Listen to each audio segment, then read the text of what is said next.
வாங்க ஃப்ரெண்ட்ஸ், நம்ம இன்றைக்கி மோர் குழம்பு தான் வைக்க போகிறோம். மதியம் மோரை கரைச்சி வச்சுருக்கோம் மஞ்சத்தூள் உப்பு போட்டு. ஒரு பக்கம் வந்து கடலப்பருப்பு, பச்சரிசி, இஞ்சி ஒரு துண்டு போட்டு வச்சுருக்கேன். இது வந்து இஞ்சி கொஞ்சம் பொடியாக கட் பண்ணி வச்சுருக்கேன் தாளிக்க. கருவேப்பிலை, வெண்டைக்காய், சீரகம், பச்சை மிளகா, பெருங்காயம் கட்டி வச்சுருந்தேன், பூண்டு. இப்போ நம்ம வந்து எல்லாம் கொஞ்சம் மிக்சியில் போட்டு அரைச்சின்னு வந்துடுறோம். நம்ம என்னென்ன அரைக்க போகிறோன்னா பச்சரிசி, கடலைப்பருப்பு, 2 பச்சை மிளகா, சீரகம், பூண்டு,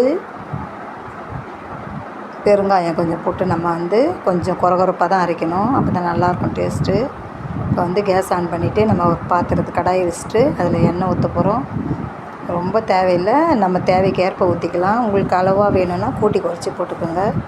அதில் வந்து ஒரு ஸ்பூன் கடுகு போட்டுட்டு அதுலேயே நம்ம வந்து எண்ணெய் காஞ்சோடனே கடுகு, காஞ்ச மிளகாய் கிள்ளி போட்டு கொஞ்சம் கருவேப்பிலை போடணும். போட்டுட்டு நம்ம வந்து இப்போ வெண்டைக்காவை வந்து இஞ்சி கொஞ்சம் பொடியாக கட் பண்ணதை போட்டு நம்ம நல்லா வதக்கிட்டு அது கூடயே வெண்டைக்காவை போட்டு நம்ம வதக்கி கொஞ்சமாக 1/4 டம்ளர் தண்ணி ஊற்றி வெண்டைக்காய் வேகணும். அப்போ தான் நல்லாயிருக்கும். இல்லைன்னா சவுச்சவுன்னு இருக்கும். வெண்டைக்காய் பச்சையாக இருக்க மாதிரி இருக்கும்.